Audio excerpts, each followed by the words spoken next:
তো হেল্ল' নমস্কাৰ কমৰেড চুদুং কোলম্বাই লগতে কাৰ্ডুম কি খবৰ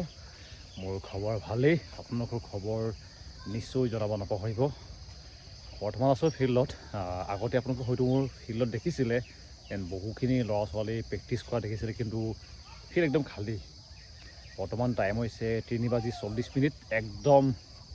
মানে কৈছোঁ নহয় আমাৰ ইয়াত ঠাণ্ডাও বহুত পৰিছে আৰু ফিল্ডলৈ কোনো নাহে অকলে ৰাতিপুৱা আহোঁ আৰু পিছবেলাও অকলে আহিছোঁ আগতে অলপ ভলীবলো ইয়াত খেলিছিলে কিন্তু বৰ্তমান আপোনালোকে দেখিছে একদম খালী তো উপায় নাই হ'লেও ফিল্ডলৈ আহিব লাগিব যিহেতু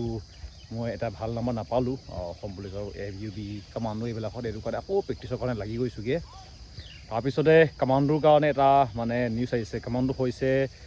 মোক এটা প্ৰশ্ন কৰিছিল যেন দাদা আপোনাৰ মতে একদম ছেফ জোন নাম্বাৰ কি মানে কিমান নাম্বাৰ পালে নাম আহি যাব পাৰে যেনেকৈ এই ল'ৰাজনে পাইছে নহয় এনেকৈ যদি নাম্বাৰ পাই যোৱা নাই নাম 100% আহিব এজন ল'ৰা পাইছে মিচিং ল'ৰা এটা পাইছে ৰবি পেগু বুলি তেওঁ পাইছে 74.24 কি নাম্বাৰ পাইছে এনেকুৱা নম্বৰ পাব লাগে আৰু এটা মোক কৈছিল যেন 73 74 কোনো পাব নোৱাৰে বুলি কিন্তু আপোনালোকে দেখিছে ইয়াতে এজন মিচিং ল'ৰাই পাইছে 74.24 আৰু যদি মই ভুল নহওঁ বৰ্তমান অসম পুলিচ কামাণ্ডো বেটেলিয়নৰ কাৰণে হাইষ্ট নাম্বাৰ তেওঁৱে হ'ব তো ৰানিং তেওঁ কিমান কমপ্লিট কৰিছে কৈ দিছোঁ আৰু প্ৰথমে তেওঁৰ নামটো হৈছে ৰবি পেগু লগতে তেওঁ হৰিয়া বুলি কৈছে তেওঁতো মই এতিয়ালৈকে লগ পোৱা নাই কিন্তু তেওঁৰ লগৰকেইটা মোক কৈছে যে আপোনাক লগ পাইছোঁ লগতে তেওঁ লগতে প্ৰেক্টিছ কৰিছিল বুলি কৈছে বহুতে কৈছে তেওঁ ভাল প্ৰেক্টিছ কৰিছিলে এইটো কাৰণে ইমানখিনি নম্বৰ পাইছে লগতে ABUB তেওঁ এটা ভাল নম্বৰ পাই থৈছে ABUB তেওঁ পাইছে 58.32 তো দুটাই তেওঁৰ নাম আহিবগৈ 100% আৰু তেওঁ STP কেণ্ডিডেট হয় আৰু তেওঁ আৰ্নিজাৰ্ভ কেটেগৰীলৈ গুচি যাবগৈ তাৰ কাৰণে তেওঁ ৰানিং কমপ্লিট কৰিছে 4.82 টাইম লাগিছে তেওঁ 16 মিনিট 22 ছেকেণ্ড আৰু নম্বৰ পাইছে 18.24 এই কি নম্বৰ পাইছে লগতে তেওঁ লং জাম্প আৰু ৰানিংটো লগতে চিনাপটো এক্সেল মাৰিছে 20-20-40 লগতে তেওঁ 100 মিটাৰ মাৰিছে 100 মিটাৰটো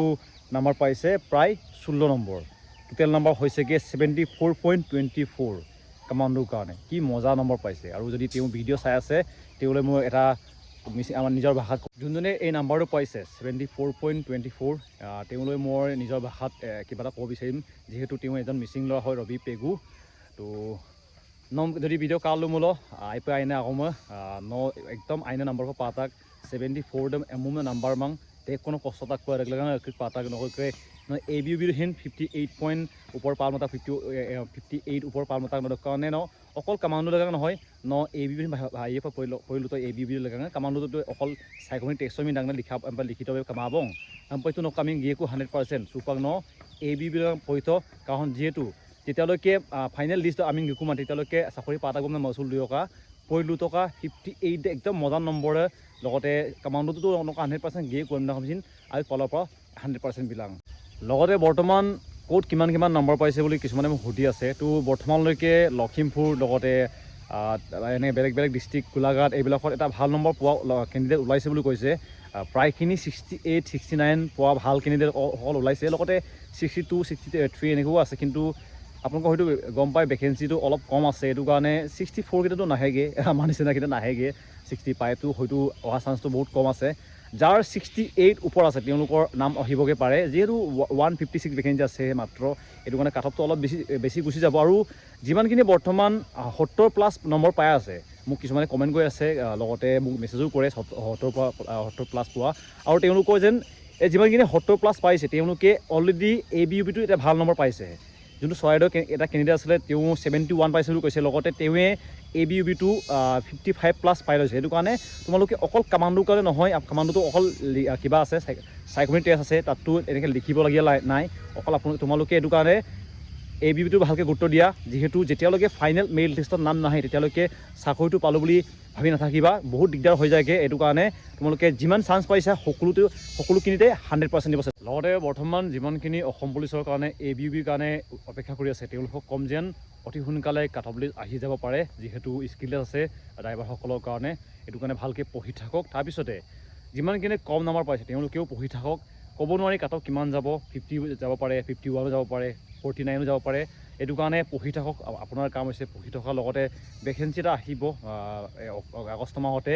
এইটো হৈছে দিল্লী পুলিচ। প্ৰায় 41 নে 42,000 আহিব, অফিচিয়েল নটিফিকেশ্যন আহি গৈছে। মই এটা ভিডিঅ' আনিম যোনটো SSC পালৰ পৰা এইটো নটিচ আহি গৈছে। ভেকেঞ্চিটো কিমান আছে, মানে ভেকেঞ্চিটো 41 এনেকৈ হ'ব, 1000 আছে। লগতে ইয়াৰ কোৱালিফিকেশ্যনটো বহুত চিম্পুল হয় আৰু কোনো এক্সট্ৰা চাৰ্টিফিকেট নালাগে, আপোনালোকে এপ্লাই কৰিব পাৰিব। তাৰপিছতে যিমানখিনি ABUBৰ কাৰণে অপেক্ষা কৰি আছে, পৰীক্ষাৰ ডেট আপোনালোকে গম পাইছে, ফেব্ৰুৱাৰীত আহি যাব। লগতে কামাণ্ডোৰ কাৰণে যিমানখিনি বৰ্তমান দি আছে 70+ যোনে নাম্বাৰ পাইছে তেওঁলোকক কম অল দ্য বেষ্ট, তোমালোকৰ নাম আহি যাব পাৰে। 100ৰ 90% তোমালোকৰ চান্স আছে, কাৰণ 70 নম্বৰ পোৱাটো বহুত কঠিন হয়। তোমালোকে ভাল এটা নম্বৰ পাইছা। আৰু যিমানখিনি বৰ্তমান 70+ নম্বৰ পাইছে, হয়তো মই যিমানখিনি মই জানো তেওঁলোকে ABUটো এটা ভাল নম্বৰ পাইছে। তোমালোকে অকল কামাণ্ডোৰ কাৰণে নহয়, ABUৰ কাৰণেও পঢ়ি থাকা। কামাণ্ডোটো আপোনালোকৰ অকল চাকৰি টেষ্ট লোৱা হ'ব, লিখিতভাৱে একো টেষ্ট নাই। আপোনালোকে ভালকৈ পঢ়ি থাকক, যিহেতু যেতিয়ালৈকে ফাইনেল মেৰিট লিষ্টত নাম নাহে তেতিয়ালৈকে চাকৰিটো পালোঁ বুলি মানে ভাবি নাথাকিব, যিহেতু বহুত পিছত গৈ পিনি দিগদাৰ হৈ যায়গৈ। মোৰ এনেকুৱা লগৰ বহুত আছে যোনে বহুত ভাল নম্বৰ পাইছিলে, ৰিটেন টেষ্ট দিছে, বাইবা দিছে, তাৰপিছতে কিবাটো ফিজিকেলত ভাল নম্বৰ এটা পায়, কিন্তু লাষ্টত গৈ পিনি ফাইনেল মেৰিট লিষ্টত নামটো নহাৰ কাৰণে বহুত তেওঁলোকে কান্দিবলগীয়া হয়গৈ। এইটো কাৰণে যেতিয়ালৈকে হাতলৈ কিবাটো নাহে এপইণ্টমেণ্ট লেটাৰটো, তেতিয়ালৈকে চাকৰিটো পালোঁ বুলি ভাবি নল'বা। এইটো কাৰণে ভালকৈ পঢ়ি থাকা আৰু লগতে অল দ্য বেষ্ট সকলোলৈ।